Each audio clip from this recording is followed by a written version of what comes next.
ਮਨੁੱਖ ਦੂਰਦਰਸ਼ੀ ਵਾਲਾ ਵੀ ਨਹੀਂ ਹੈ।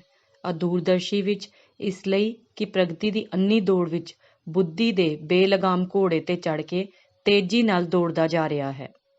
ਤਰੱਕੀ ਦੀ ਦੌੜ ਵਿੱਚ ਦੂਰ ਦਰਾਡੇ ਨਤੀਜਿਆਂ ਨੂੰ ਨਜ਼ਰ ਅੰਦਾਜ਼ ਕਰਨਾ ਅਦੂਰਦਰਸ਼ਿਤਾ ਦੀ ਹੀ ਨਿਸ਼ਾਨੀ ਹੈ, ਜਿਸ ਕਾਰਨ ਕਿੰਨੀਆਂ ਹੀ ਸਮੱਸਿਆਵਾਂ ਅਤੇ ਮੁਸ਼ਕਲਾਂ ਦਾ ਸਾਹਮਣਾ ਕਰਨਾ ਪੈਂਦਾ ਹੈ। ਪੰਡਿਤ ਸ਼੍ਰੀ ਰਾਮ ਸ਼ਰਮਾ ਆਚਾਰਿਆ। ਧਰਤੀ ਤੇ ਹਰ ਜੀਵ ਦੀ ਸੰਤੁਸ਼ਟੀ ਲਈ ਵਧੇਰੇ ਸਾਧਨ ਮੌਜੂਦ ਹਨ, ਪਰ ਕਿਸੇ ਦੇ ਲਾਲਚ ਨੂੰ ਪੂਰਾ ਕੀਤਾ ਜਾ ਸਕੇ ਇਹ ਸੰਭਵ ਨਹੀਂ। ਮਹਾਤਮਾ ਗਾਂਧੀ।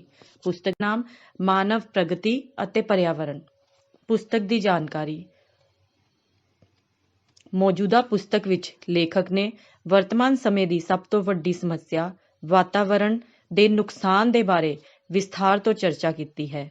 ਇਸ ਦੇ ਨਾਲ ਹੀ ਸਾਨੂੰ ਇਹ ਸੋਚਣ ਲਈ ਵੀ ਮਜਬੂਰ ਕਰ ਦਿੱਤਾ ਹੈ ਅਸੀਂ ਤਰੱਕੀ ਦੇ ਨਾਂ ਤੇ ਦੂਜੇ ਜੀਵਾਂ ਦਾ ਅਤੇ ਖੁਦ ਦਾ ਜੋ ਵਿਨਾਸ਼ ਕਰ ਰਹੇ ਹਾਂ, ਅਖੀਰ ਉਹ ਕਿੱਥੇ ਜਾ ਕੇ ਰੁਕੇਗਾ। ਕੀ ਦਿੱਤਾ ਹੈ ਤਰੱਕੀ ਨੇ ਮਨੁੱਖ ਨੂੰ? ਕਾਰਖਾਨੇ ਅਤੇ ਵਾਹਨ, ਪਰ ਉਹਨਾਂ ਦੇ ਨਾਲ-ਨਾਲ ਅਸ਼ੁੱਧ ਜਲ, ਕੀਟਨਾਸ਼ਕਾਂ ਅਤੇ ਖਾਦਾਂ ਦੁਆਰਾ ਗੰਦੀ ਹਵਾ, ਦੂਸ਼ਿਤ ਮਿੱਟੀ। ਮਾਨਵਤਾ ਤਾਂ ਥੋੜ੍ਹੇ ਸਮੇਂ ਦੇ ਲਾਭ ਦੇ ਲਈ ਸਮੂਹਿਕ ਵਿਨਾਸ਼ ਵੱਲ ਵੱਧ ਰਹੀ ਹੈ। ਕਿਵੇਂ? ਅਸੀਂ ਆਪਣੇ ਅੰਨ੍ਹੇਵਾਹ ਵਿਕਾਸ ਦੇ ਲਈ ਕੁਦਰਤ ਦੇ ਨਾਲ ਇੰਨੀ ਛੇੜਛਾੜ ਕੀਤੀ ਹੈ ਕਿ ਉਸਦੇ ਬੁਰੇ ਨਤੀਜੇ ਸਾਨੂੰ ਇਹਨਾਂ ਦਿਨੀਂ ਕੁਦਰਤ ਦੇ ਕਹਿਰ ਅਤੇ ਵਿਨਾਸ਼ ਦੇ ਰੂਪ ਵਿੱਚ ਦਿਖਾਈ ਦਿੰਦੇ ਹਨ। ਇਸ ਲਈ ਹੁੰਦੀ ਹੈ ਕਿ ਕੁਦਰਤ ਨੂੰ ਸੁਧਾਰਨ, ਸੰਤੁਲਿਤ ਕਰਨ ਲਈ ਵੀ ਵਿਅਕਤੀਗਤ ਅਤੇ ਸਮੂਹਿਕ ਯਤਨ ਕੀਤੇ ਜਾਣ। ਚੰਗਾ ਹੋਵੇ ਪ੍ਰਗਤੀ ਨੂੰ ਹੀ ਸਭ ਕੁਝ ਨਾ ਸਮਝ ਕੇ ਵਾਤਾਵਰਣ ਵੱਲ ਧਿਆਨ ਦਿੱਤਾ ਜਾਵੇ ਅਤੇ ਉਸ ਖੇਤਰ ਵਿੱਚ ਫੈਲੀ ਬੁਰਾਈ ਤੋਂ ਨਜਿੱਠਣ ਲਈ ਯਤਨ ਕੀਤੇ ਜਾਣ। ਪ੍ਰਗਤੀ ਜਾਂ ਵਾਤਾਵਰਣ, ਕਿਹੜਾ ਜ਼ਿਆਦਾ ਮਹੱਤਵਪੂਰਨ ਹੈ? ਹਾਲਾਤਾਂ ਨੂੰ ਸਥਿਰ ਕਰਨਾ ਹੀ ਇੱਕੋ ਇੱਕ ਮਾਰਗ ਹੈ। ਇਸ ਮਾਨਤਾ ਵਿੱਚ ਵਾਤਾਵਰਣ ਅਤੇ ਪ੍ਰਗਤੀ ਦੋਨਾਂ ਨੂੰ ਉਚਿਤ ਮਹੱਤਵ ਦਿੱਤਾ ਜਾਂਦਾ ਹੈ। ਗਾਇਤਰੀ ਪਰਿਵਾਰ ਨੇ ਵੀ ਵਾਤਾਵਰਣ ਦੇ ਲਈ ਇੱਕ ਕ੍ਰਾਂਤੀ ਸ਼ੁਰੂ ਕੀਤੀ ਹੈ, ਜਿਸ ਵਿੱਚ ਸਾਲ ਭਰ ਪੇੜ ਲਗਾਏ ਜਾਂਦੇ ਹਨ ਅਤੇ ਲੋਕਾਂ ਨੂੰ ਜਨਮ ਦਿਨ ਅਤੇ ਵਰ੍ਹੇਗੰਢ ਤੇ ਪੇੜ ਲਗਾਉਣ ਲਈ ਪ੍ਰੇਰਿਤ ਕੀਤਾ ਜਾਂਦਾ ਹੈ। ਸਮੇਂ-ਸਮੇਂ ਤੇ ਨਦੀਆਂ ਦੀ ਸਫਾਈ ਵੀ ਕੀਤੀ ਜਾਂਦੀ ਹੈ।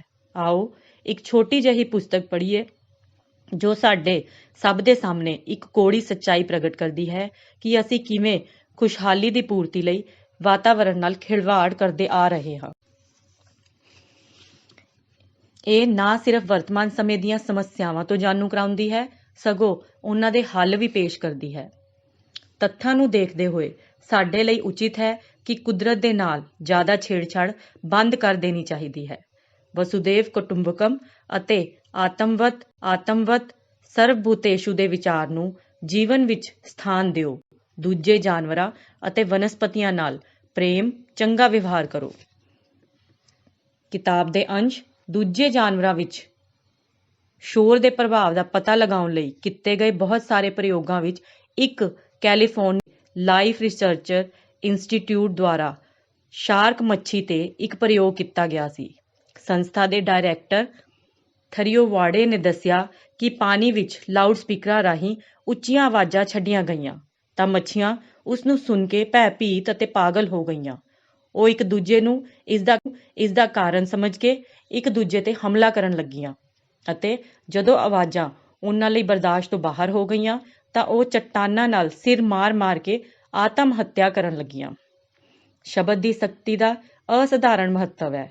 ਇਸ ਸ਼ਕਤੀ ਦੇ ਆਧਾਰ ਤੇ ਮੰਤਰ ਵਿਗਿਆਨ ਦੀ ਰਚਨਾ ਹੋਈ ਹੈ। ਇਸ ਵਿਗਿਆਨ ਨੇ ਵਿਕਸਿਤ ਕਰਕੇ ਪ੍ਰਾਚੀਨ ਕਾਲ ਦੇ ਮਹਾਂਪੁਰਖਾਂ ਦੇ ਵਿਸ਼ਵ ਨੂੰ ਗਿਆਨ ਦਾ ਭੰਡਾਰ ਦਿੱਤਾ। ਸੂਖਮ ਪ੍ਰਕਿਰਤੀ ਦੇ ਅੰਦਰ ਧੁਨੀ ਨੂੰ ਹੀ ਗਤੀਸ਼ੀਲ ਮੰਨਿਆ ਗਿਆ ਹੈ, ਜਿਸ ਦੀਆਂ ਵਾਈਬ੍ਰੇਸ਼ਨਾਂ ਊਰਜਾ ਦੀਆਂ ਤਰੰਗਾਂ ਪੈਦਾ ਹੁੰਦੀਆਂ ਹਨ। ਵਿਦਵਾਨਾਂ ਅਤੇ ਸਾਧਕਾਂ ਨੇ ਮਰਿਆਦਾ ਨੂੰ ਵਿਸਥਾਰ ਤੋਂ ਦੱਸਿਆ ਹੈ।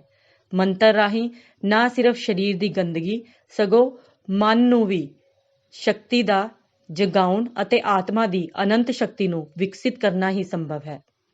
ਵਾਤਾਵਰਣ ਸੰਤੁਲਨ ਦੇ ਲਈ ਜ਼ਮੀਨ ਦੇ 1/3 ਹਿੱਸੇ ਵਿੱਚ ਪੇੜਾਂ ਦਾ ਹੋਣਾ ਜ਼ਰੂਰੀ ਮੰਨਿਆ ਗਿਆ ਹੈ, ਜਦੋਂ ਕਿ ਭਾਰਤ ਵਿੱਚ 1/4 ਤੋਂ ਵੀ ਘੱਟ ਲਗਭਗ 22% ਭੂ-ਭਾਗ ਵਿੱਚ ਜੰਗਲ ਹਨ।